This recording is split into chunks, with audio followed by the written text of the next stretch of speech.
When developing a blast marketing campaign, you need to define a list of recipients. You can do this directly from the Marketing tab or Marketing menu through the List Management Quick Jump. When you go to List Management, you'll see the predefined lists in your system. So these are ones that have already been created at one time or another. Now if you want to use one of these lists, that's fine. You don't need to do anything else with it. If you want to manage a list, clicking on the name will open up the list details, and then you'll be able to manage that list and change any details about it. To create a new list, we click on Create New.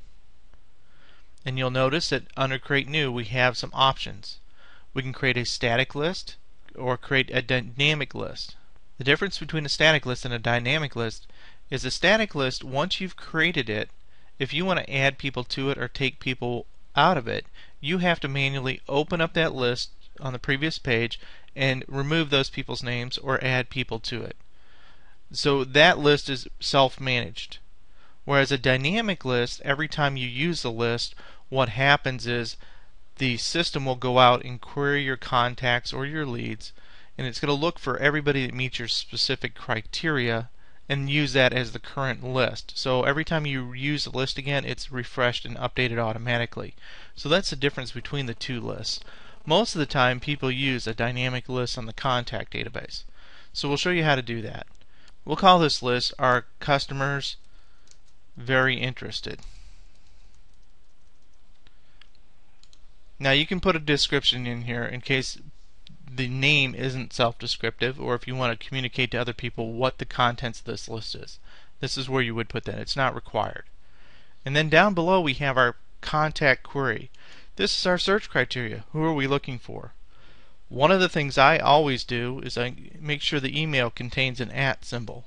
That's just going to filter out anybody in your contact database where you don't have an email address.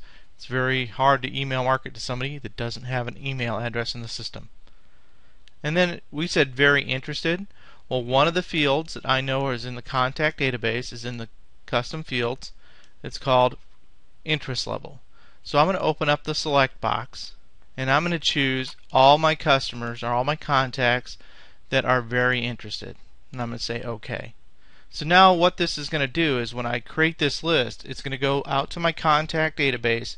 It's going to look for everybody who's got an email address with an @ symbol in it, and it's going to look for everybody who has an interest level of very interested.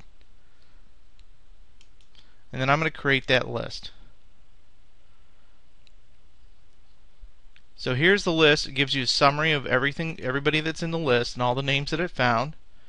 And once you've done that, we've got 33 names. Your list has been successfully created.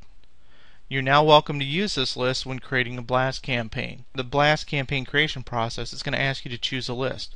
At that point, all you have to do is select this list if that's the one you want to use.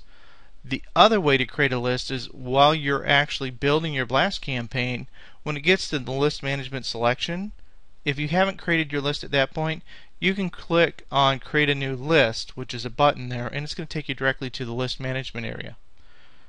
And it'll go through exactly the same steps we just went through.